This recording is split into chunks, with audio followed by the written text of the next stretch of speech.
Vi saluto con la grazia e con la pace del nostro Signore. Amen. Possiamo aprire la parola di Dio per cominciare il nostro culto.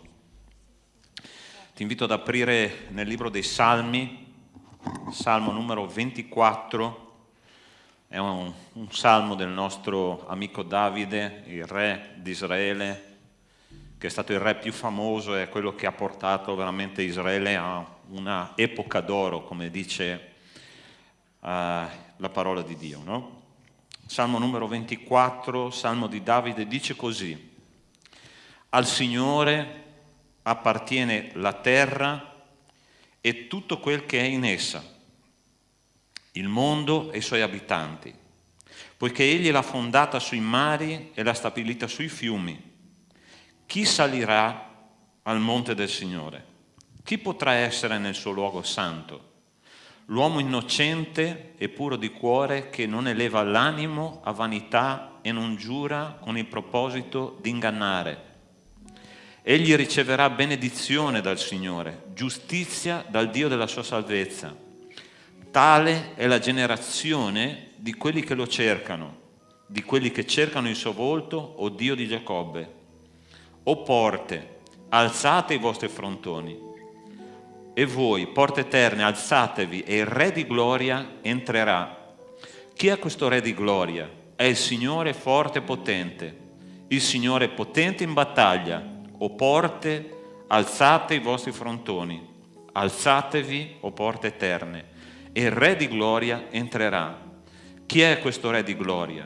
È il Signore degli eserciti, egli è il Re di gloria. Per questo motivo io ti chiedo di alzarti in questo momento. Questo salmo bellissimo che Davide ha scritto, e lui lancia una domanda e dice: chi salirà al monte dell'Altissimo? Chi può stare alla presenza di Dio? E se noi fossimo veramente sinceri con noi stessi, la risposta dovrebbe essere: Signore, nessuno di noi può stare alla tua presenza. Ma dopo dice una cosa interessante, dice: chi può stare alla presenza del Signore è quello che cerca il suo volto. Non è necessario essere perfetti per stare alla presenza di Dio, ma è necessario cercare il suo favore, cercare il suo volto, cercare la sua volontà ogni giorno della nostra vita. E dopo dice: alzatevi, o porte, e il Re di gloria entrerà. C'è una cosa interessante che nell'Antico Testamento la parola di Dio ci comunica. Nel Tempio, dove i sacerdoti servivano, non c'erano seggiole. Sai perché? Perché una persona in piedi nella cultura ebraica è una persona che serve, ok? Quando noi ci alziamo in piedi stiamo dichiarando al Signore: Signore, siamo qua pronti per servire. Tu sei pronto per servire il Signore stamattina? Se tu sei entrato con questo spirito, il Signore entrerà, si mostrerà a te, cercherà di parlare al tuo cuore, ma noi dobbiamo avere questo spirito di servizio per il Signore. A me, io ti invito a chiudere i tuoi occhi in questo momento e cominciare a parlare con Dio. Dio ha diverse cose da dirci questa mattina. Lui non mancherà di toccare dei punti fondamentali della nostra vita, della nostra esistenza, e nel momento in cui Lui toccherà, noi non possiamo chiudere le porte, noi dobbiamo aprire le nostre porte affinché Lui entri e faccia la differenza nella nostra vita. Signore nostro Dio, nostro Padre, io, Signore, ti chiedo in questa mattina, invoco il tuo Spirito, e che questo Spirito, Signore, che tu hai donato a tutti i tuoi figli, che sigilla il cuore di ogni vero figlio di Dio, possa riempire mente, cuore, corpo, e Signore, che noi possiamo sperimentare la tua presenza qua stamattina. Signore, noi ti chiediamo nel nome di Cristo Gesù che ogni peso sia messo ai tuoi piedi, che ogni angoscia, Signore, che ogni difficoltà possa essere crocifissa insieme a Cristo, che ogni nostro progetto, Signore, sia messo nei tuoi piedi, affinché tu possa gestire, Signore, le nostre vite. Noi abbiamo bisogno di essere guidati, Signore. Abbiamo bisogno di far crollare le nostre barriere. Abbiamo bisogno, Signore, di santificarci e di venire alla Tua presenza con un cuore totalmente libero di fare la Tua volontà. Signore, ti prego nel nome di Cristo Gesù che l'adorazione questa mattina sgorghi dal cuore del Tuo popolo e che noi non possiamo per nulla impedire, Signore, l'agire del Tuo Spirito. Noi abbiamo bisogno di Te, Signore, abbiamo bisogno di stare sul Tuo Monte Santo, abbiamo bisogno di cercare il Tuo volto, abbiamo bisogno di cercare la Tua faccia, Signore, perché nella Tua presenza ci sono gioie in abbondanza. La Tua parola dice che Tu ci vieni incontro con benedizioni eccellenti e noi vogliamo venire incontro a Te, Signore. Grazie Padre, grazie perché Tu hai tanta misericordia verso di noi e vogliamo chiederti, Signore, stai con noi, Signore, stai con noi questa mattina, nel nome di Cristo Gesù. Amen. Amen. Hai già salutato il fratello e la tua sorella che è qua stamattina? Lascia il tuo posto e dai una parola di benedizione a chi è vicino a te, dietro di te, insieme a te.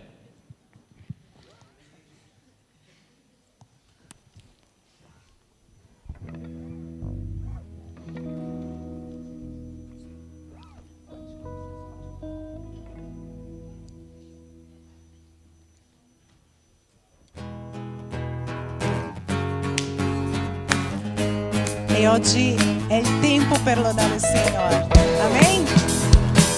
E questa mattina tu hai l'opportunità di entrare nella presenza del Signore dando l'offerta di adorazione al Signore. Lui ci ha chiamato per primo e noi non siamo qui per la nostra volontà, ma perché il Signore ci ha attirato a sé, ci ha chiamato.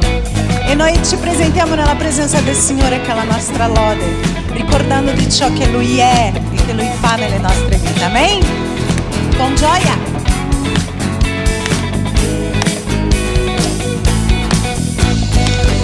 C'è tempo di lodare Dio, il suo Spirito adesso è in mezzo a noi. E allora? Cantiamo e Cristo innalziamo, la sua gloria questo tempio riempirà.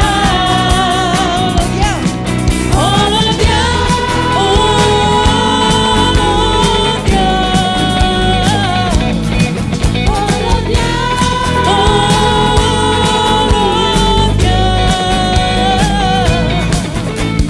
tra le nostre lodi c'è il Signore,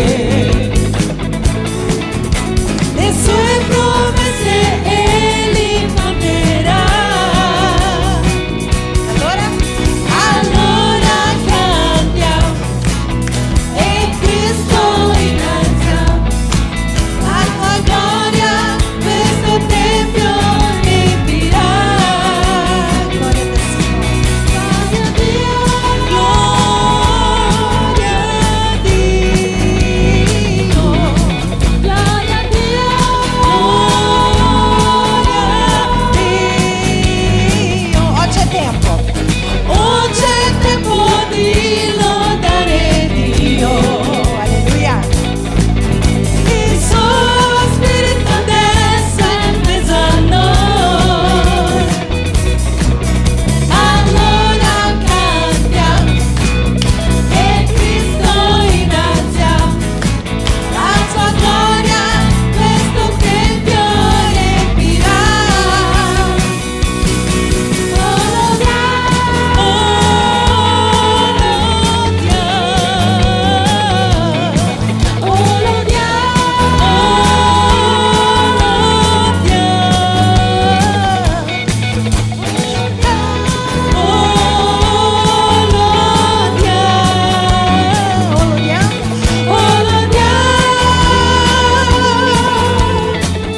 Tra le nostre lodi c'è il Signore. Tra le nostre lodi c'è il Signore, le sue promesse Egli manterrà. Alleluia. Allora cantiamo e Cristo innalziamo, la sua gloria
il tuo amor non sbaglia.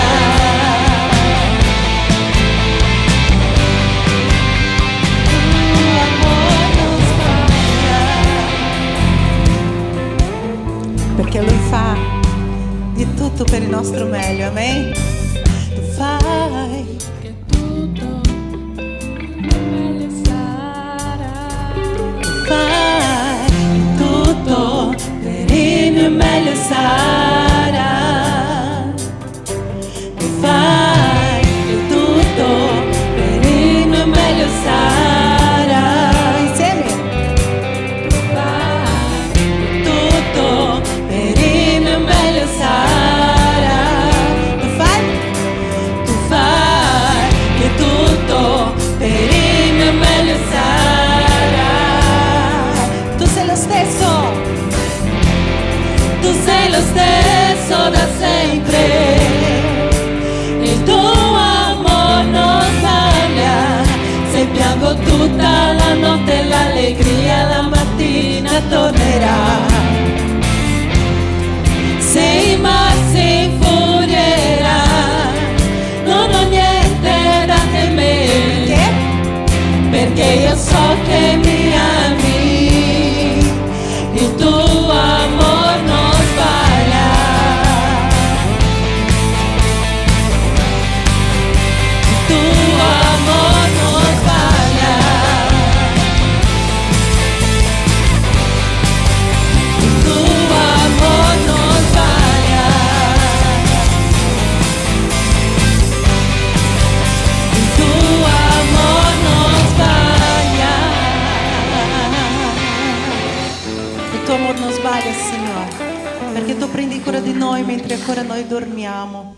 E noi sappiamo, Signore, che con tutte le nostre debolezze, Signore, con tutti i nostri problemi, tu ci ami per primo, tu ci chiami, sei lì che prendi cura di noi, sei un Dio Emanuele che è sempre con noi. E noi sappiamo che tu sei presente qui in mezzo a noi. E noi chiediamo, Signore, che tu possa veramente parlare ai nostri cuori questa mattina, Signore. Vogliamo sentire veramente che quello che tu hai per noi, Signore, è un cambiamento vero e proprio, Signore, nelle nostre vite, nella vita della tua Chiesa, oh Padre.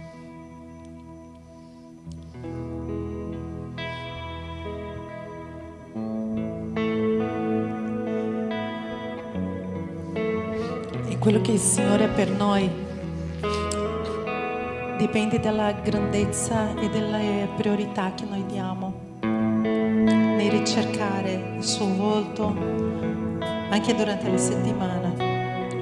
La risposta dell'adorazione questa mattina, la risposta dell'adorazione, di un'adorazione che noi offriamo al Signore, è la risposta di tutto il nostro cercare il suo volto durante la settimana. Il Signore si fa presente in mezzo a noi, il Signore si fa presente anche durante la settimana mentre noi lo cerchiamo. E quello che il Signore vuole è il vero adoratore. Il vero adoratore è quello che cerca il volto del Signore, è quello che va prima in cerca, e che noi possiamo essere così e offrire le nostre vite davanti all'altare del Signore. Signore, io non ho niente, io non so niente, io sono debole, Signore, io non posso fare niente senza di te, Signore, ma io mi offro come strumento nelle tue mani, Signore, che tu possa guardare dentro di me, Signore, e quello che è sbagliato in me, Signore, togli, finché la tua luce possa entrare, Signore, espandere, Signore, finché tutti possano vedere tu in me, oh Padre.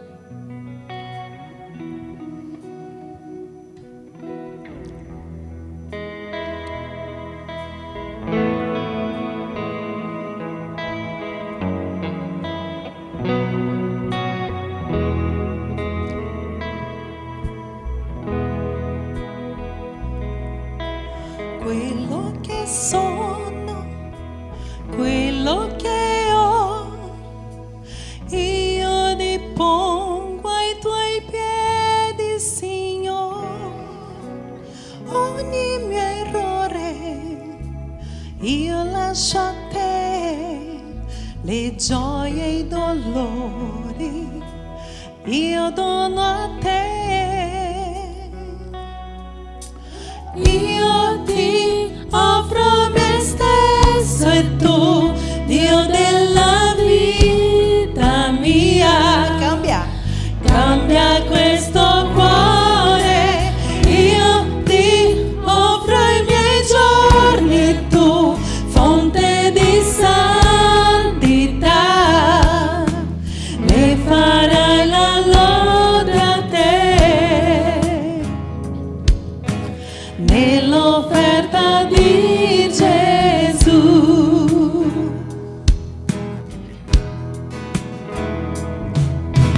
Quello che fui, che mai sarò, ogni mio sogno e progetto, Signore, tutto in te, io riporrò e un nuovo cammino con te scoprirò.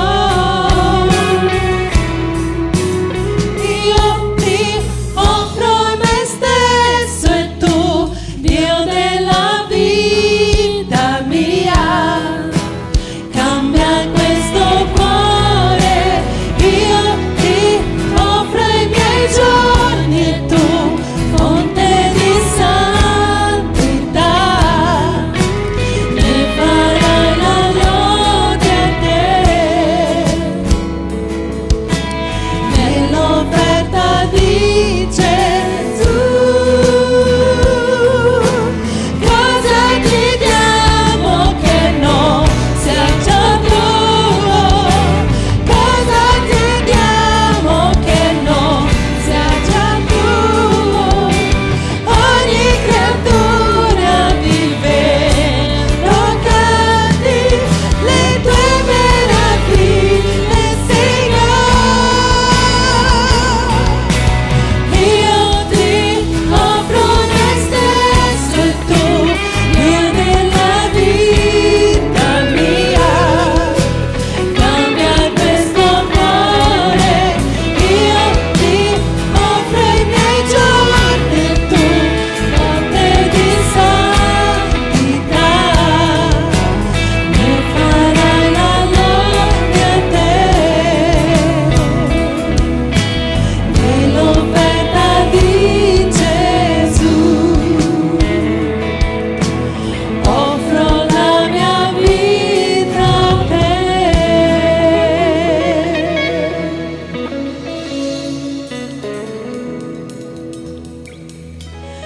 Quello che fui, che mai sarò, Ogni mio sogno e progetto, Signore, tutto in te io riporrò e un nuovo cammino con te scoprirò. Io ti offro i miei stesso e tu, Dio della vita mia, cambia, Signore, cambia questo cuore. Io ti offro i miei giorni, tu, fonte di santità, e farai la lode a te, nell'offerta di Gesù. Offro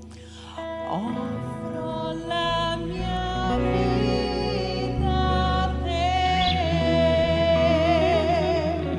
Alleluia, Signore. Offro la mia vita a te, oh Padre, e io offro i miei giorni, tutti i miei progetti davanti a te, oh Padre, perché faccia tu, Signore, la tua volontà.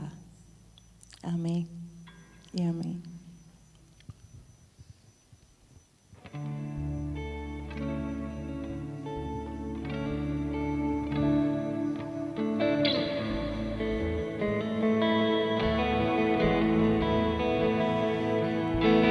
Io ti benedirò, Signore.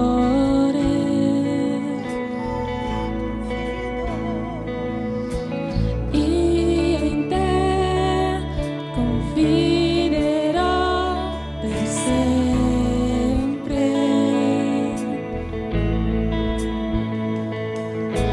Mi liberò da tutti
Signore, il mio soccorso viene da te, oh Padre. E noi ci collochiamo, Signore, ci mettiamo nelle tue mani, Signore, questa mattina. Noi versiamo, Signore, tutti i nostri problemi, Signore, tutte le nostre debolezze, Signore, davanti al tuo altare.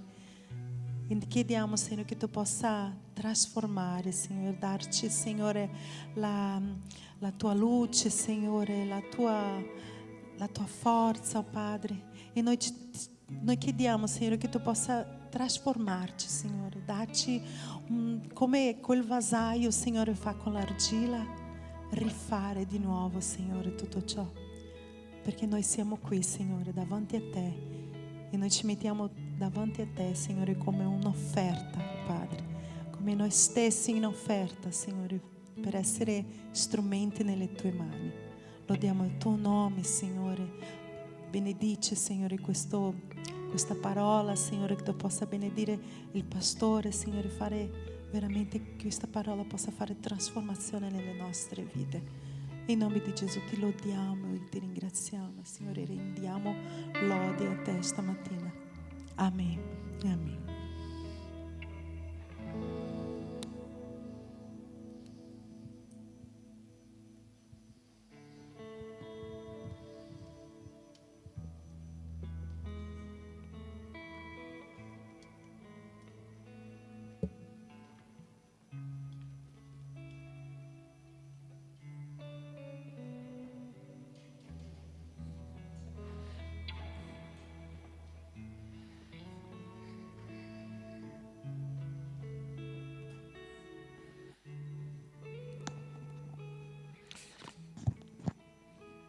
Amen. Ho una domanda da farti. Tu stamattina vuoi rimanere un po' sul monte da solo insieme a Gesù? Sì o no? Tu vuoi avere un rapporto personale veramente forte stamattina, conoscere chi è il Signore della gloria. Questa mattina è l'occasione giusta per vivere questa esperienza forte con il Signore. È un'esperienza forte che hanno vissuto anche i suoi discepoli, no? In quell'epoca quando Gesù camminava qua sulla terra. C'è scritto così nella parola di Dio, nel Vangelo di Matteo, capitolo 17. 6 giorni dopo, Gesù prese con sé Pietro, Giacomo e Giovanni suo fratello e li condusse sopra un alto monte in disparte e fu trasfigurato davanti a loro. La sua faccia risplendette come il sole e i suoi vestiti divennero candidi come la luce. E apparvero loro Mosè ed Elia che stavano conversando con lui. E Pietro prese a dire a Gesù: Signore, è bene che stiamo qui. Se vuoi farò qui 3 tende, una per me, una per Mosè e una per Elia. Mentre egli parlava ancora, una nuvola luminosa li coprì con la sua ombra ed ecco una voce della nuvola che diceva: questo è il mio figlio diletto nel quale mi sono compiaciuto, ascoltatelo. I discepoli, udito ciò, caddero con la faccia a terra e furono presi da gran timore, ma Gesù, avvicinatosi, li toccò e disse: alzatevi, non temete. Ed essi, alzati gli occhi, non videro nessuno se non Gesù tutto solo. Amen. Possiamo pregare che il Signore ci parli questa mattina? Chiudi i tuoi occhi e chiedi veramente al Signore che Lui possa parlare al tuo cuore. Signore nostro Dio, come Tu hai parlato con me attraverso questo testo, io ti chiedo nel nome di Gesù che Tu possa parlare al cuore della Tua Chiesa stamattina, non soltanto alla mente, ma al cuore, Signore, alla parte più profonda del nostro essere. Signore, ti chiedo nel nome di Gesù che il Tuo Spirito possa seminare parole eterne che non possono mai essere portate via dal nemico. Perché io so, Signore, che la nostra battaglia non è contro carne, non è contro sangue, ma contro i principati, contro le potestà, contro i dominatori di questo mondo di tenebre. Perciò, Signore, noi riprendiamo nel nome di Cristo Gesù tutti gli spiriti che sono contrari a quello che Tu farai stamattina e ti chiediamo nel nome di Cristo Gesù che questo seme eterno, Padre, possa portare vita eterna a anime, Signore, che hanno bisogno di una parola da parte Tua. Tu conosci il Tuo gregge, Tu sai, Signore, dove Tu devi seminare, come Tu devi seminare e, Signore, Tu sai chi porterà frutto. Signore, ricordando la parabola dei diversi terreni, io Ti chiedo, Signore, che non ci siano qua stamattina terreni duri, dove il nemico porterà via il seme. Ti chiedo che non ci siano terreni sulla roccia dove non c'è radice. Ti chiedo, Signore, che non ci siano terreni in mezzo alle spine, Signore, dove il seme viene soffocato, ma Ti chiedo nel nome di Cristo Gesù che ci siano terreni che portano frutto al 30, portano frutto al 60, portano frutto al 100 per la Tua gloria e per il Tuo onore, Signore. Lavora in mezzo a noi, Signore, e pianta quel seme che porta, Signore, la vita al Tuo popolo. Signore, aiutaci ad avere un cuore aperto, Signore, alla Tua parola questa mattina. Signore, fai cadere ogni barriera, fai in modo, Signore, che nessuna mente sia prigioniera dei pensieri del nemico, ma che sia libera di ascoltare la Tua voce, la voce del Tuo pastore, Signore, del nostro pastore che è il Signore Gesù. Ti chiediamo tutto questo nel santo nome di Cristo Gesù. Amen. Amen. A un certo punto del suo ministero Gesù decide di portare 3 dei Suoi discepoli su un monte altissimo dove Lui ha mostrato chi Lui veramente era. E Lui, dice la parola di Dio, si è trasfigurato, ha mostrato la Sua faccia, ha mostrato la Sua gloria, perché tu sai benissimo che la parola di Dio ci dice che Gesù non era soltanto un uomo, ma era Dio fatto carne. La parola di Dio ci dice in Giovanni capitolo 1 che la parola si è fatta carne ed ha abitato per un tempo in mezzo a noi. Gesù fino a quel momento si era mostrato ai Suoi discepoli come uomo, ma in quel momento si è mostrato ai Suoi discepoli come Dio incarnato, e Lui si è trasfigurato ai Suoi discepoli per qualche istante, per qualche minuto hanno vissuto questa meravigliosa esperienza di vedere la vera natura di Cristo. E la cosa interessante è che in quel momento Lui ha scelto 3 discepoli in particolare, i 3 discepoli che erano i più improbabili di tutti i 12, perché voi sapete chi abbiamo di fronte, no? Abbiamo di fronte Pietro, che era quello che sparava sempre dalla bocca quello che lui pensava, ossia quello che i discepoli pensavano. Il Pietro era sempre il primo che rappresentava i pensieri dei 12, no? E lui dice: Signore, questo brano è eccezionale, Signore, facciamo 3 tende qua, insieme a Te vogliamo fare 3 tende, no? Questo era Pietro. C'erano altri 2 discepoli che erano chiamati Giacomo e Giovanni, che erano i figli del tuono, quelli che volevano far scendere fuoco dal cielo sui Samaritani perché non li stavano accogliendo. Questi sono i 3 discepoli che Gesù spesso ha scelto per vivere le esperienze più forti insieme a Lui. Okay?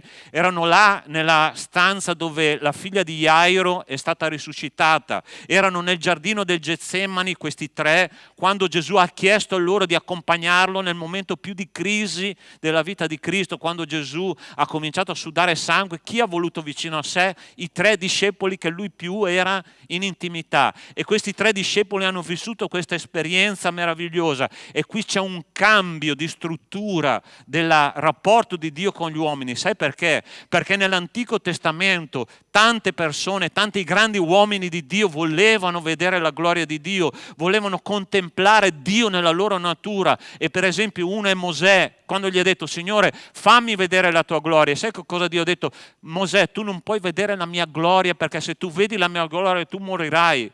Quando Gesù ha sperimentato questa cosa in Suoi discepoli, c'è stato un cambio di struttura nel rapporto Dio-uomo, quella struttura che non potevano vivere nell'Antico Testamento. Quando Isaia ha visto il Signore Gesù nella sua gloria, nella gloria là nel Tempio, mentre lui andava a insegnare la parola di Dio, lui ha recepito che non poteva stare alla presenza di Dio perché era un uomo perduto. Ossia, nell'Antico Testamento tanti esempi ci sono di questa struttura e di questo tipo, ma lì il Signore Gesù voleva mostrarsi per quello che Lui era, in tutta la Sua gloria, in tutta la Sua bellezza, in tutta la Sua santità. E questi discepoli per la prima volta hanno sperimentato non soltanto Gesù come uomo, ma hanno sperimentato la presenza di Dio. La presenza di Dio. La cosa interessante, fratelli, e voglio farvi una domanda che vi metterà un po' all'angolo. Quando è l'ultima volta nella tua vita cristiana che tu hai sperimentato solo ed esclusivamente la presenza di Dio?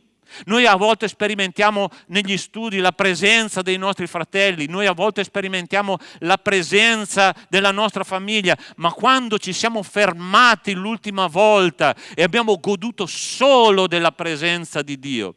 Avete notato che in questo testo biblico Gesù non parla, non dice una parola se non alla fine, dopo che la visione è finita, no?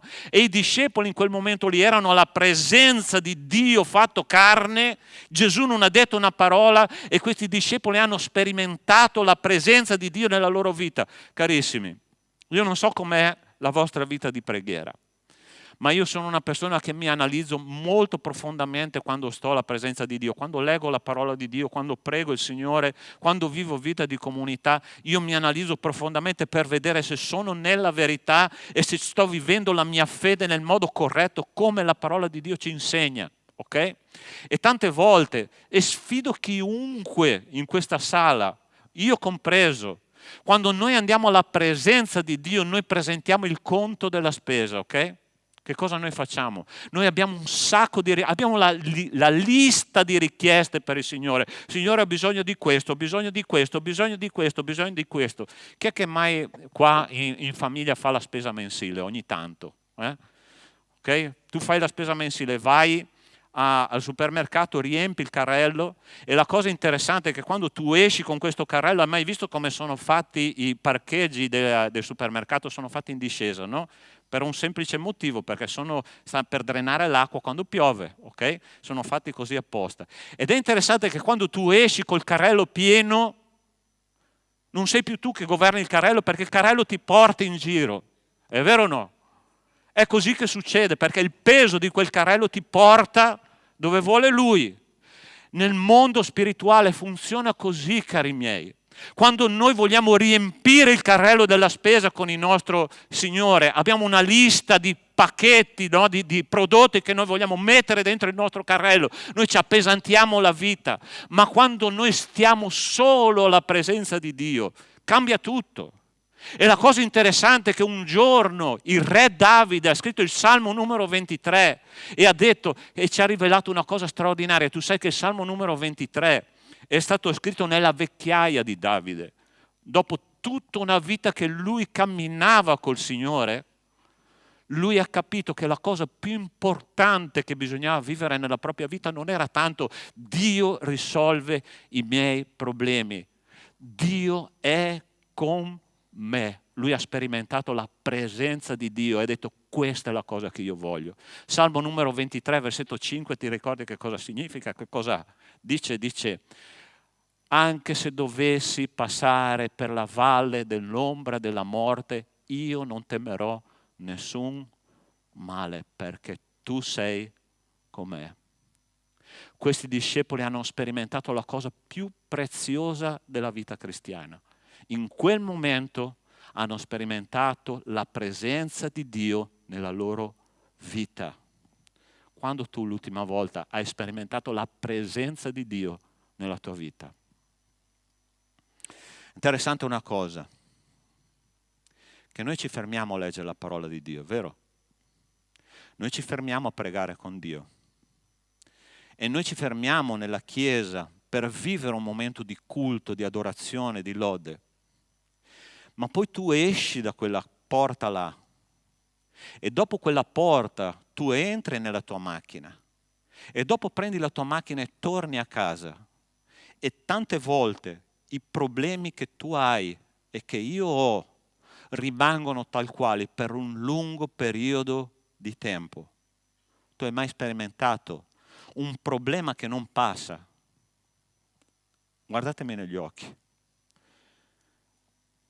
E quella volta tu dici, Signore, perché questo problema non passa? E la domanda di Dio è, perché non ti fermi alla mia presenza? Perché la mia presenza è la cosa più importante di tutti. Sai, io quando mi sono sposato, la prima cosa che abbiamo fatto, io e mia moglie, io non avevo mai viaggiato in aereo, ok? Però quando noi facciamo le robe, le facciamo grosse. Ossia, viaggio di nozze, noi siamo andati in un paese, in Giamaica, no? Quasi 13 ore di viaggio. E quando ho detto, Signore, quando mi sono visto là, io so che i fratelli brasiliani non sono abituati da partire da qua, andare in Brasile, tornare indietro, per loro ormai è una routine, ma per uno che prende per la prima volta un aereo e quando vede il tragitto dell'aereo a metà oceano, ok? Dico, Signore, se capita qualcosa qua, cosa succede? Chi ci viene a prendere? Ed è interessante che questo oceano è passato, dopo 13 ore il mio sudore ha cominciato a passare, no? E arriviamo in questa bellissima isola, la Giamaica, e c'era un temporale terribile. Gente, me lo ricordo fino ad oggi, questo succedeva 30 anni fa. Il pilota ha cominciato a fare il giro dell'isola 3 volte per evitare questo temporale tropicale terribile, no? C'erano le ali dell'aereo, insomma, tu provi a immaginare una persona che mai ha avuto esperienza di aereo, le ali dell'aereo facevano proprio come così, no? Ho detto, Signore benedetto, aiutami tu. E sai che cosa tu devi fare in quel momento lì? C'è un'unica opzione che tu hai, è fidarti del pilota.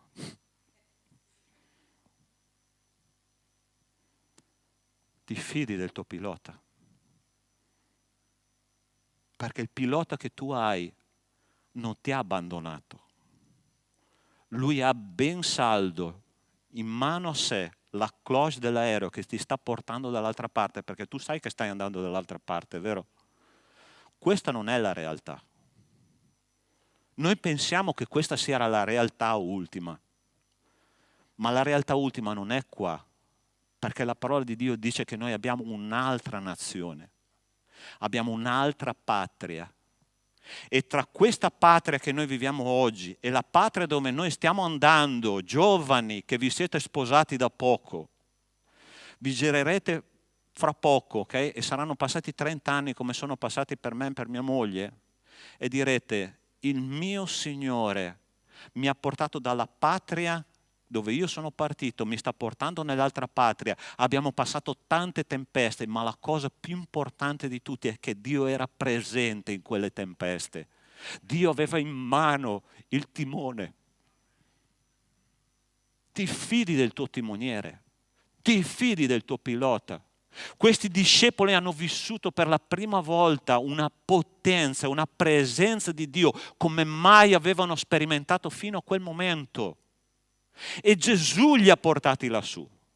Non hanno deciso loro di andare, hanno detto venite con me che vi voglio far vedere chi io sono. Ed è interessante che quando succedono i miracoli nella nostra vita, che usciamo dalle tempeste, che il Signore ci risolve i problemi, sai perché ce li risolve? Perché c'è l'impossibilità umana. Quando la tempesta è forte, Dio è presente in mezzo alla tempesta. E io voglio sperimentare la presenza di Dio, ma mi devo fermare alla presenza di Dio. Devo stare zitto davanti al Signore quando Lui parla. Devo aspettare che Lui parli a me. Perché c'è gente, c'è un rumore di fondo, noi parliamo. A volte facciamo, sai, come quei telepredicatori, come quei televenditori, che ce n'è uno alla TV che è una roba impressionante, che vende tappeti, no? Tutte le volte che io lo vedo in TV mi viene l'ansia perché addirittura... Sembra che noi facciamo così alla presenza di Dio. Ci manca il fiato a forza di parlare con Dio.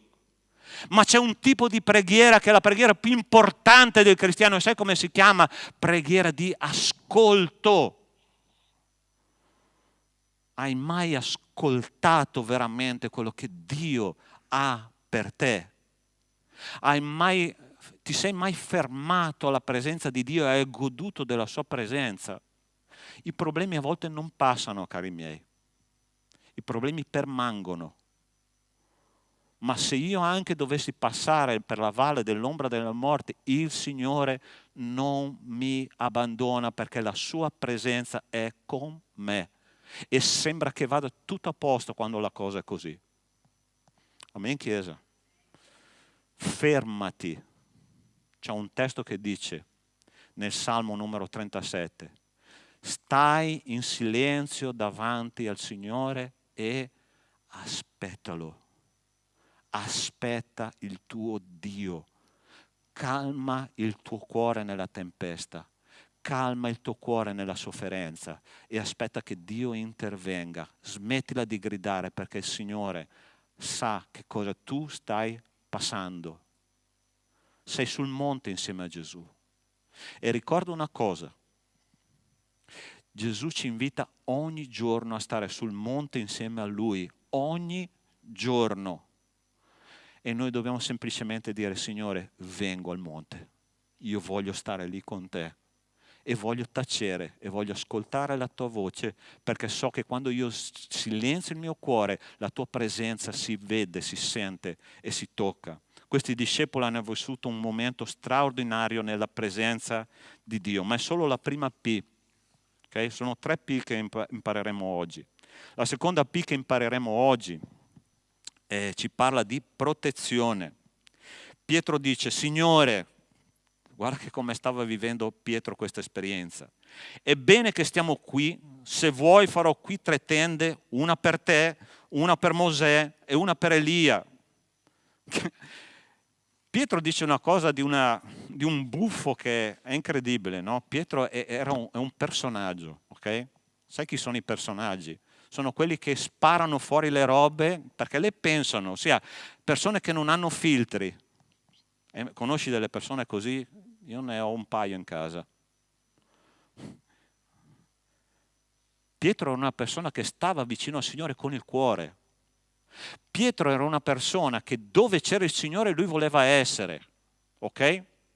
Quando erano sulla barca, sulla riva del lago di Genesaret, ok? E Giovanni ha detto: è il Signore quello là sulla riva. Chi è che si è buttato per primo? Pietro. Dove era Pietro quando lo stavano giudicando nel Sinedrio? Proprio fuori dalla porta. Lui voleva stare vicino al Signore, ok? Ed è interessante che Pietro in quel momento ha visto che il Signore li stava proteggendo da tutto quello che succedeva a valle.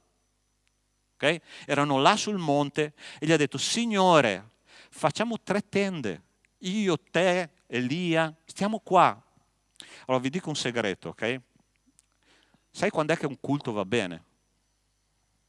Quando noi siamo sul monte col Signore e tu vedi che la gente non vuole uscire dalla porta ma continua a chiacchierare, stare nella chiesa. Hai notato questo? Ci sono dei culti che la gente fa appena può, scappa a casa perché dice: mamma mia, sto culto qua, gente, è stata una noia pazzesca.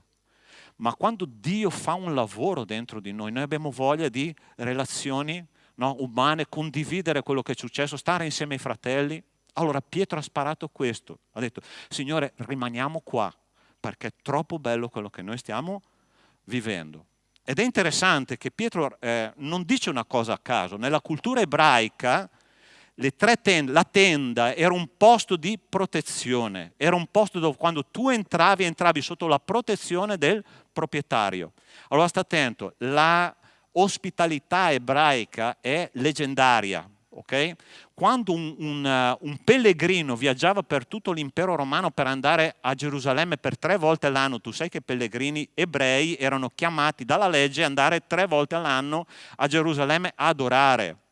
E quando i pellegrini partivano loro avevano bisogno, ovviamente non c'era il Frecciarossa, a volte i cittadini giravano a piedi, avevano bisogno di ospitalità. No?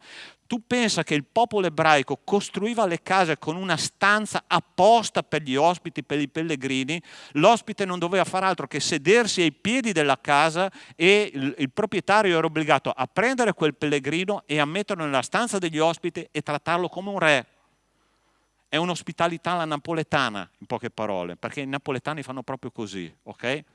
Ed è interessante che questa ospitalità Pietro ce l'aveva ben chiara nella testa. Signore, ci sentiamo talmente bene insieme a te, ci sentiamo talmente bene insieme a Elia e a Mosè che vogliamo star qua per sempre, dentro nella propria tenda.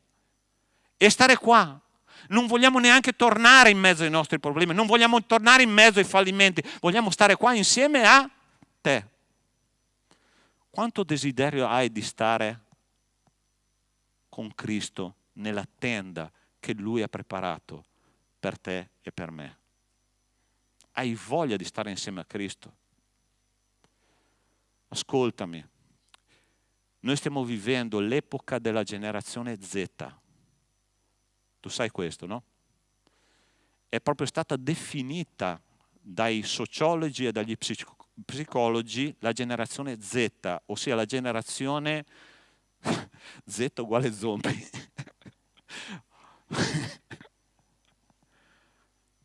Noi non siamo più capaci di prestare attenzione più di un periodo che va dai 7-20 minuti. Questo è il range di attenzione, okay, che una persona può avere oggi. Quindi mettetevi in pace che io predicherò per circa 30 minuti almeno. Almeno. Ma sai perché questo range di attenzione che qualche anno fa, fino a qualche anno fa, era 40 minuti, ma questo range ha cominciato a accorciarsi, sia noi non riusciamo più a sederci e concentrarci. Oggi i problemi di attenzione, specialmente negli studenti, è altissimo, un problema grossissimo. Ci sono malattie di disturbi dell'attenzione terribili oggi nella società moderna. Tu prova a immaginare se questi discepoli cominciassero a dire: ah Signore, dobbiamo tornare perché dobbiamo fare un sacco di cose. È come Marta insieme a Maria. Che cosa ha fatto Marta? Marta, tu ti affatichi e ti agiti per tante cose, ma di una cosa solo c'è bisogno: di sedersi ai piedi di Cristo, abitare nella sua tenda e ascoltare la sua voce. Perché quando tu ascolti la voce di Cristo, la protezione di Cristo è talmente meravigliosa che tu ti senti abbracciato da Cristo e i tuoi problemi fanno così. Pastore, ma è vero che tutti i problemi svaniscono? Assolutamente no. Ma tu sei alla presenza di Dio e senti la protezione di Dio, e questa è la cosa più meravigliosa del mondo. Allora, quando noi parliamo di protezione, allora, non dobbiamo assolutamente pensare, perché questa è la cosa più sbagliata dal punto di vista spirituale che noi dobbiamo pensare. Gesù è stato chiaro, ti ricordi quando Lui ha detto: nel mondo avrete, che cosa? Tribolazione o afflizione. Protezione di Dio non vuol dire che tu non passerai per delle sofferenze. Protezione di Dio è tutta un'altra cosa. E Gesù ha pregato in un modo straordinario in Giovanni capitolo 17. Questa è la protezione che Gesù vuole dare al suo popolo. Lui ha detto una volta questa cosa, ha detto: Signore, io non ti prego che tu li tolga dal mondo. Io non ti prego che loro rimangano sul monte per sempre, ma ti prego che tu li protegga dal maligno. La tua vita è protetta dall'azione del nemico, e anche se il nemico comincia a agire nella tua vita, lui ha un limite e la tua anima non può essere presa dal maligno, perché il Signore l'ha sigillata col suo Santo Spirito. È questo che Lui fa con noi. Perché se fosse vero che il Signore ci protegge da tutti i mali, allora la vita di Giobbe sarebbe una bugia, perché lui ha sofferto come un cane. Ma vi ricordate che cosa Dio ha detto quando Satana è andato a dirgli: io posso mettere mano nella vita del tuo figlio, vedrai come ti rinnega. E il Signore gli ha detto: tu andrai fino a un certo punto, puoi fare quello che vuoi, ma non toccare la sua vita. Satana potrà agire per un periodo nella tua vita, ma ti posso assicurare una cosa, che se tu sei un figlio di Dio fedele, lui arriverà a un punto, ma si fermerà, perché il Signore gli ha dato un limite, e quello che lui farà nella tua vita servirà per la tua crescita. E questa è la protezione che il Signore Gesù ci vuole dare. Non preoccuparti se c'è una battaglia spirituale contro di te, perché c'è, ok? Mettiti tranquillo che c'è. Satana verrà a puntarti il dito in faccia, Satana cercherà di mettere un problema nella tua vita, Satana cercherà di farti soffrire, lui lo farà, ma il limite che il Signore gli ha dato è: arriva fino lì perché il mio figlio deve crescere, e quando tu crescerai dirai: Signore, mandami un altro problema perché io voglio crescere nella tua presenza. La protezione di Dio è sulla tua anima, principalmente sulla tua anima. Poi è interessante che Dio fa delle cose straordinarie per misericordia, no? Dio è misericordioso e Lui risolve anche i nostri problemi, ma non è obbligato a risolvere i nostri problemi, no? E c'è un bellissimo testo che io penso che se il popolo di Dio praticasse interamente questo testo biblico, noi saremmo un popolo di Dio esplosivo. Occupatevi prima del regno e della giustizia di Dio e tutto il resto vi sarà dato in più, aggiunto. Occupati del regno di Dio e tutto il resto sarà dato a voi. Seconda P di protezione.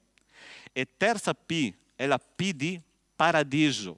Questi uomini, questi 3 uomini hanno sperimentato un angolo di paradiso in quel momento. Allora sta attento. Chi c'era lì a parlare con Gesù? Gesù glorificato. C'erano Elia e Mosè. Okay? Elia e Mosè. Ed erano lì che chiacchieravano con Gesù. Io quando mi sono fermato a pensare a questa cosa ho detto: Signore, Mosè è morto 15 secoli prima della nascita di Cristo. Ok? Ed erano ancora lì che chiacchieravano gli uni con gli altri, ossia se la sono raccontata per 1500 anni. Gesù parlava con Mosè da 1500 anni e Mosè parlava con Gesù da 1500 anni. E io ho capito una cosa incredibile, perché noi pensiamo al paradiso, fratelli, come un posto dove non ci saranno più malattie, giusto? È così che dice la parola di Dio, sì o no? Sì. Dove ci sarà adorazione, dove ci sarà servizio, per forza di cose, non saremo là su una nuvoletta a osservare l'universo, no? Ci sarà adorazione, ci sarà servizio, ci saranno gli angeli intorno a noi, ma qui io imparo una cosa molto, molto forte, molto profonda, cosa che non avevo mai capito prima. Il paradiso sono relazioni restituite alla loro origine naturale, come Dio l'aveva pensate all'inizio. Ora sta attento che adesso te lo spiego bene. Come Dio aveva creato l'uomo e la donna? Tutti e 2 nudi, e uno di fronte all'altro si guardavano e nessuno di loro aveva vergogna, dice la parola di Dio. È vero o no? L'uomo poteva pascolare la pecora e il leone insieme perché c'era una pace naturale, c'era una pace tra esseri umani, c'era pace con Dio. Tutte le relazioni che Dio aveva pensato erano relazioni perfettamente organizzate sulla base della grazia di Dio. Ma poi è arrivato il peccato e tutte queste relazioni si sono spezzate. La prima che abbiamo spezzato è quella con Dio. L'uomo per la prima volta, quando il peccato è entrato nel mondo, ha sentito la paura, ha sentito l'angoscia, ha sentito la colpa. E poi si è spezzato il legame tra uomo e donna, vi ricordate? Che uno cominciava a dare la colpa, ah no, ma è la donna che tu cioè l'uomo che dà la colpa a Dio per la donna che gli aveva dato. Non era colpa della donna, era colpa di Dio, l'uomo che incolpa Dio per quello che lui gli ha dato. E la donna si guarda in giro, vede il serpente e dice: Signore, ma il serpente mi ha sedotta. E il serpente guarda in giro, non c'era più nessuno, ok, mi prendo la colpa io. Ma fratelli, tutte le relazioni umane si sono spezzate. Tutte le relazioni con la natura si sono spezzate. Tu prova a mettere la mano in una gabbia di un leone e vedere se è una cosa fattibile. Ma quando Dio ripristinerà tutto il paradiso, tutte queste relazioni si ripristineranno. La parola di Dio ci dice che nel millennio, che è l'assaggio del paradiso, dice così: il lupo abiterà con l'agnello e il leopardo si sdraierà accanto al capretto, il vitello, il leoncello e il bestiame ingrassato staranno insieme e un bambino li condurrà. Che meraviglia, gente, io voglio vedere un leone che si sdraia accanto a un agnello, tutte e 2 mangiano verdura, frutta, ma soprattutto l'uomo che ripristinerà le proprie relazioni con gli altri esseri umani. Non ci saranno più guerre. E vi dico una cosa, Dio convertirà il cuore dei mariti alle mogli e Dio convertirà il cuore delle mogli ai mariti. Dio convertirà il cuore dei genitori ai figli e i figli avranno un cuore convertito ai genitori, perché tutte le relazioni umane si incastreranno come Dio le ha pensate all'inizio, senza nessuna vergogna, senza nessuna barriera, senza nessuna sofferenza, senza nessuna offesa. Posso dirvi una cosa, oggi la famiglia può essere due cose: o un piccolo inferno, fonte di mal di testa, e sfido chiunque a dire il contrario, oppure può essere un piccolo paradiso, dipendendo se i figli di Dio vogliono questo piccolo angolo di paradiso nella loro casa. E sai quando è che noi viviamo il paradiso di Dio? Sai quando è che le nostre relazioni si ricompattano? Quando tutti i membri della famiglia convergono verso un unico punto, sul monte di Dio, insieme a Cristo. Le barriere cadono, i vestiti cadono, ci guardiamo esattamente per quello che noi siamo, senza abiti, senza paura, senza barriere, e ci possiamo dire: io so chi tu sei, io so quali sono i tuoi limiti, ma io sono qua per servire, sono qua per servire te e tu sei qua per servire me. Quando noi cominciamo a ragionare in questo modo, secondo i principi che Dio ci ha insegnato nella sua parola, noi viviamo un angolo di paradiso. Tu vuoi stare sul monte insieme a Gesù? Vivi secondo i principi di Dio nella tua casa, vivi secondo i principi di Dio nella tua famiglia, non scenderai là dal monte, sarai sempre là sul monte, insieme a Cristo. Si litigherà ancora? Certo che sì, è indubbio. Larissa e Gabriele, litigherete ancora, ok? Tranquillo. I sogni di gloria saranno solo per l'eternità, ma qua possiamo vivere un angolo di paradiso, cari miei, quando noi decidiamo di stare sul monte insieme a Cristo. Ti ricordi cosa abbiamo detto all'inizio? Salmo numero 24. Salmo numero 24 è: chi salirà al monte del Signore? L'uomo che cerca la faccia di Dio, l'uomo che vuole stare sulla montagna. Tu vuoi vivere un paradiso qua sulla terra, sì o no? Cerca la faccia di Dio. Ogni giorno, sottometti il tuo ego alla volontà di Dio. Questo sarà un salire al monte del Signore e sentire prima di tutto la presenza di Dio, e vedrai che ti basterà in mezzo ai problemi della vita. Sentirai la protezione di Dio e questo ti basterà nei problemi della vita. E sentirai e sperimenterai il paradiso in terra, nella tua famiglia, nella tua chiesa, nel tuo gruppo di studio, nei tuoi incontri di preghiera. Tu sentirai veramente la protezione e il paradiso che il Signore ha preparato per ciascuno di noi. Carissimi, vita eterna. E voglio chiudere con questo testo biblico, ok? Gesù ha detto una volta: e questa è la vita eterna, che conoscono te, il solo vero Dio, e colui che tu hai mandato, Gesù Cristo. Vita eterna non è quando noi moriremo. Vita eterna è qua e oggi. E se tu conosci Dio, tu stai già vivendo la vita eterna. Ma abbiamo bisogno di salire al monte, cercare la faccia di Dio e sperimentare quello che Dio ha in mente per ciascuno di noi. Amen, Chiesa. Hai capito la parola di Dio stamattina? Ok? Possiamo pregare in questo momento? Sai una cosa? Mi dimenticavo di dire questo. I discepoli non sono rimasti là sul monte, ok? I discepoli poco dopo sono scesi a valle, ok? E sai che cosa hanno incontrato a valle? Un fallimento. Gli altri discepoli stavano cercando di scacciare un demone da un ragazzino, ma hanno fallito. Ossia, il contrasto tra una situazione meravigliosa che l'hanno vissuto sul monte scendono e la prima cosa che succede è fallisco. Questa sarà la seconda predica che faremo solo a gennaio, no? Come noi affronteremo dopo una meravigliosa esperienza con Dio i nostri fallimenti? Bisogna scendere a valle, ma ricordati, Gesù era sul monte, ma Gesù anche sarà nella valle insieme ai tuoi fallimenti.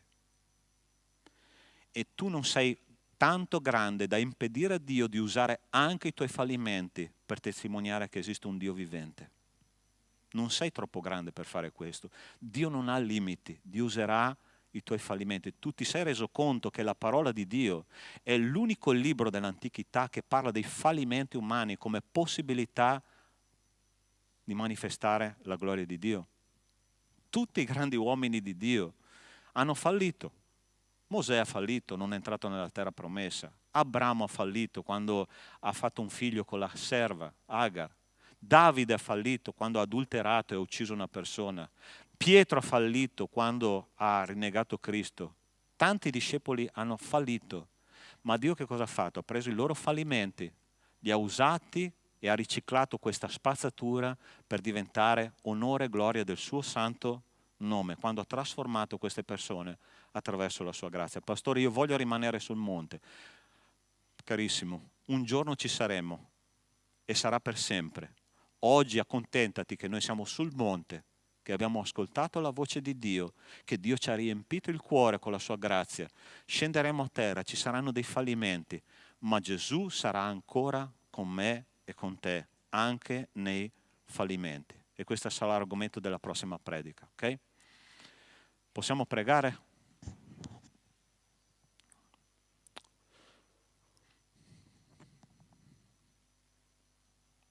Allora ascoltami. Adesso in questo momento lo Spirito Santo è qua che ci sta chiedendo: tu vuoi vedere il mio volto? Per come io sono veramente? E la nostra risposta non può essere no. Se tu sei un vero cristiano, la tua risposta deve essere sì. E se è sì, in questo momento io ti chiedo di fare una cosa: di spegnere i tuoi pensieri, di spegnere le tue preoccupazioni. Basta pensare alla salute, alla famiglia, ai figli, conto in banca, malattie. Dio si occupa di queste cose. Lui vuole solo che in questo momento tu sperimenti la sua presenza. E quando noi sperimentiamo la sua presenza, tante cose vanno a posto. L'angoscia è un cattivo pastore. L'ansia uccide la fede. Ma la presenza di Dio accende l'entusiasmo e la passione per le sue cose. Signore, in questo momento io ti prego che la dolcezza del tuo Spirito possa afferrare i nostri cuori, Signore, e possa darci la capacità di spegnere, Signore, tutte quelle preoccupazioni, quei pensieri che ci travolgono e che ci guidano, Signore, verso un'ansia e un'incapacità di governare la nostra mente e di godere solo di chi tu sei. Un Dio onnipotente, un Dio onnipresente, un Dio onnisciente che ha il timone delle nostre vite, che ha i comandi di quell'aereo che ci sta portando da una parte all'altra della nostra esistenza. Tu non ci abbandoni, Signore, e tu vuoi mostrare il tuo volto ai tuoi figli. E i tuoi figli sono qua per prendere delle decisioni importanti. per rispondere a quell'invito che dice: vieni figlio, sali con me al monte. Ascolta piuttosto che parlare. Aspetta piuttosto che agire. Godi di chi io sono, perché così tu sperimenterai una pace che mai hai sperimentato prima. Tu hai sentito che la parola di Dio era per te stamattina? Io ti chiedo che se tu stai dicendo: pastore, questa parola era per me, io vorrei che tu ti alzassi lì dove tu sei e io voglio pregare insieme a te. Dio ti benedica là dietro. Dio ti benedica, Dio ti benedica. Amen. Potete venire già avanti. Venite avanti perché voglio pregare insieme a voi.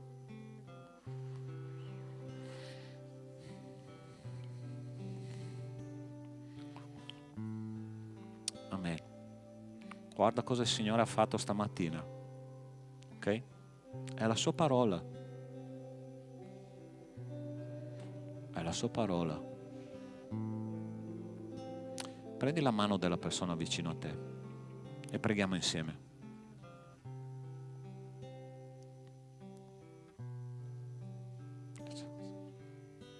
Ok.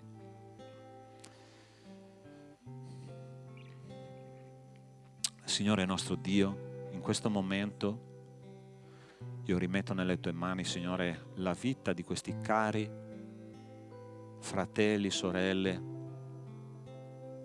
Non tutti io li conosco, non di tutti io so cosa sta succedendo nel loro cuore, ma loro hanno sentito la tua voce.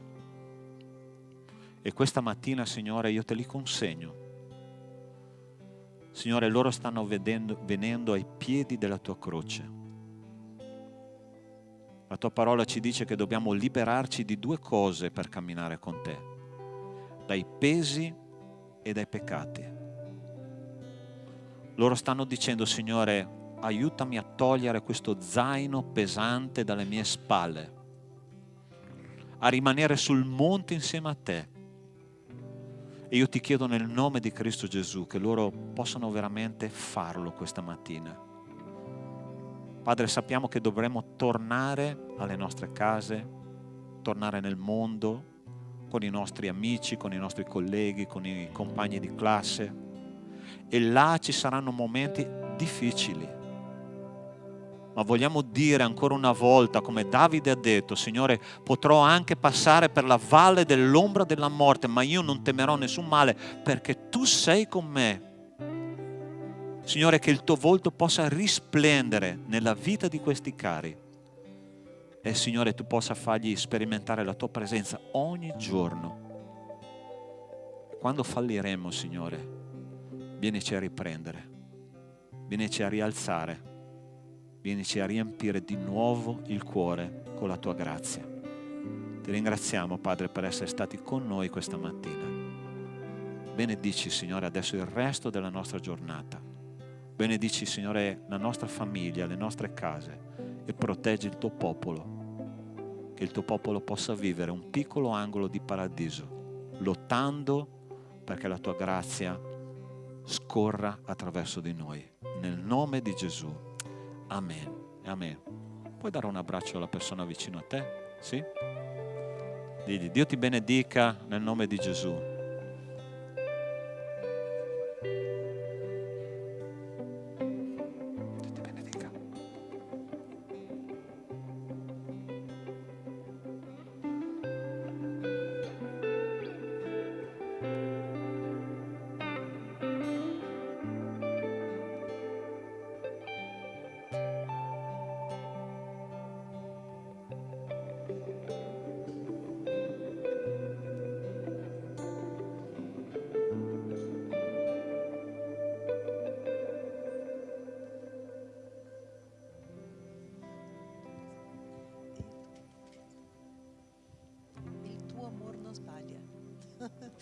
Amém. Adesso noi abbiamo il nostro periodo di offerte e datemi dove noi abbiamo l'opportunità di donare un po' di tutto quello che il Signore ci dà ogni giorno.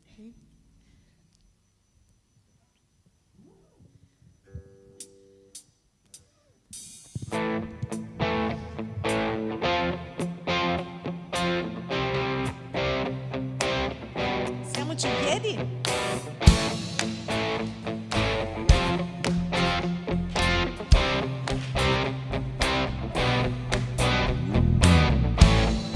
Nulla mi separerà, anche se mi agiterò, il tuo amor non sbaglia.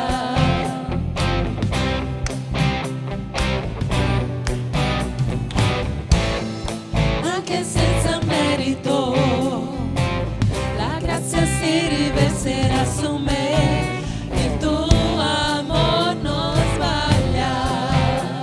Alleluia.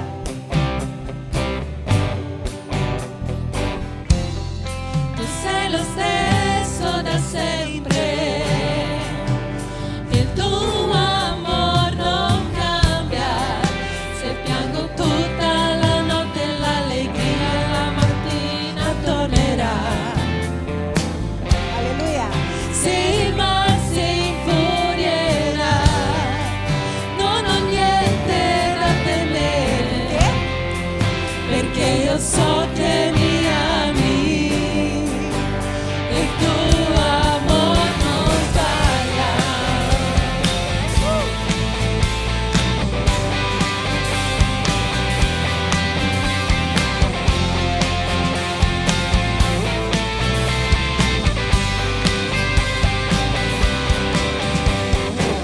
Se il vento è forte e profonda il mare, tua presenza mi aiuterà, perché il tuo amor non sbaglia.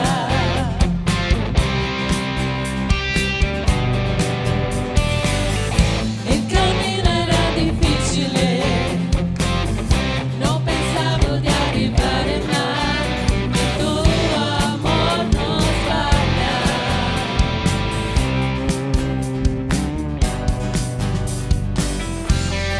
Tu sei lo stesso da sempre, il tuo amor non cambia. Se piango tutta la notte, l'allegria la mattina tornerà.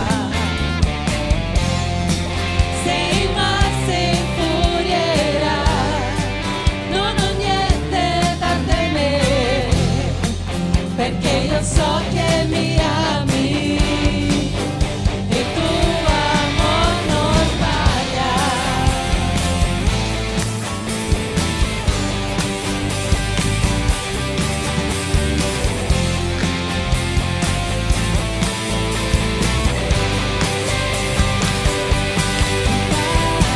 Che tutto per il mio meglio sarà. Tu fai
per la tua bontà, Signore. Grazie perché tu sei per sempre, Signore, con noi.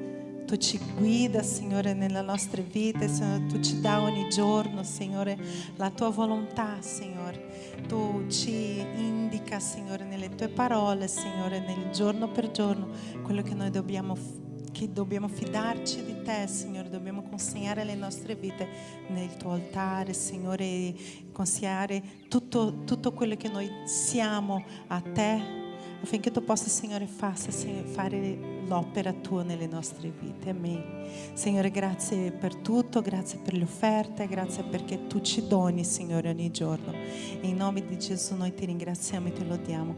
Amen.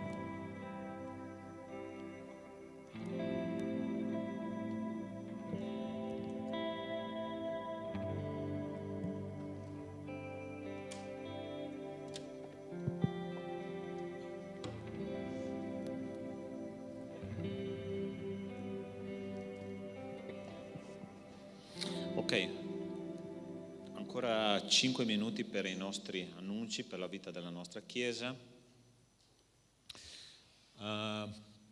Ti piace lavorare con i bambini? Belli bambini, no? Impegnativi i bambini, no?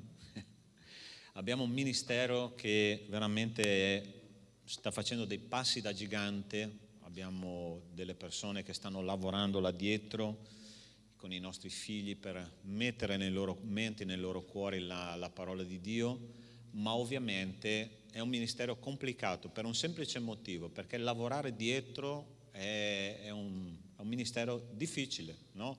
Tutti vogliono stare davanti e lavorare dietro non è semplice, no? Umiliarsi e dire: Signore, c'è bisogno di qualcuno che faccia il lavoro nascosto, non è semplice.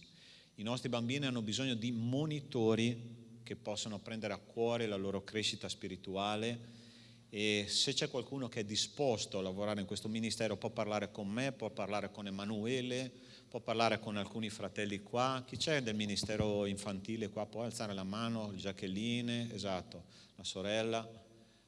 Va bene, potete parlare anche con loro, ok? Se tu vuoi inserirti, loro sono disponibili ad ascoltarti. Seconda cosa. Bene, questo è una... Jacqueline, vuoi dare una parola tu, per favore? Che lei sta amministrando queste classi di studio di canto e di musica.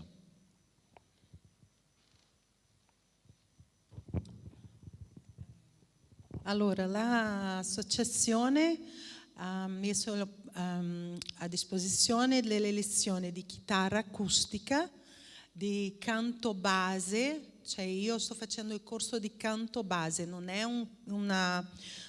sono degli esercizi per chi vuole imparare a cantare, a mettere le voci, è una cosa proprio da zero. E chi vuole fare anche il corso di batteria con Fernando, sono dei posti orari limitati, e quindi noi facciamo di solito di sabato, e chi vuole avere le informazioni fuori c'è.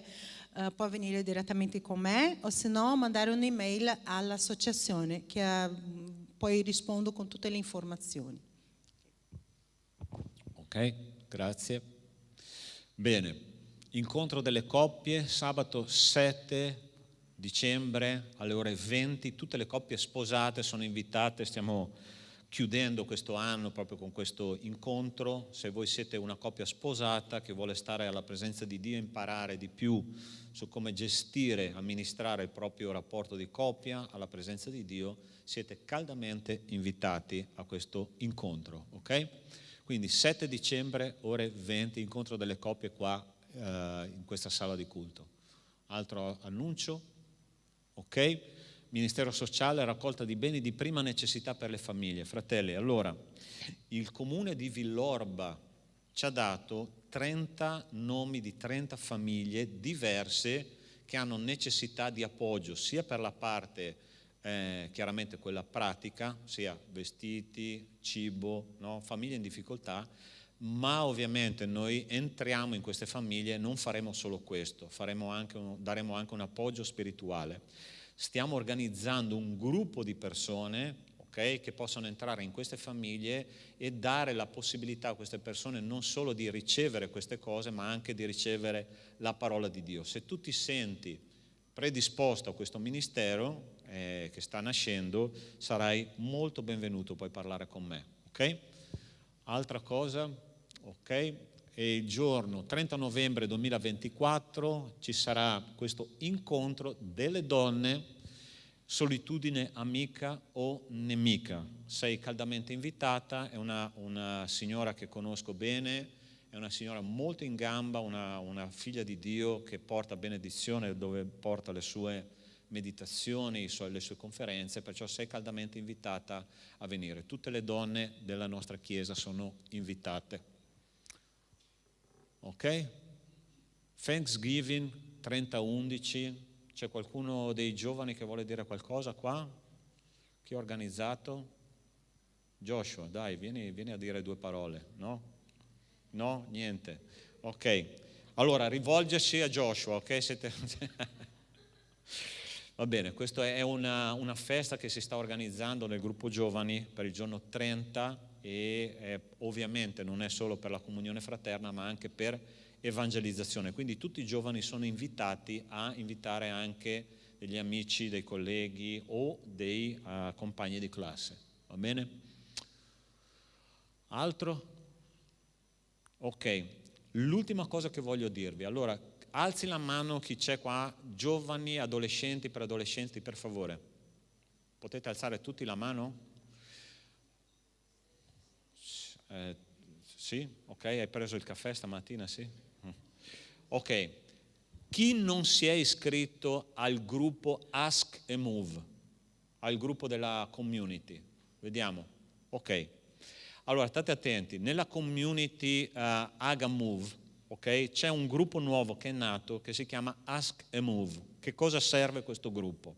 Allora, i ragazzi qualche mese fa, meglio dire dicembre dell'anno scorso, abbiamo cominciato un movimento di domande e risposte, ossia domandalo al pastore, su questioni della vita, sulla parola di Dio, sulla morte, angeli, principati, dominatori, su tutto quello che riguarda la vita spirituale e non, ok?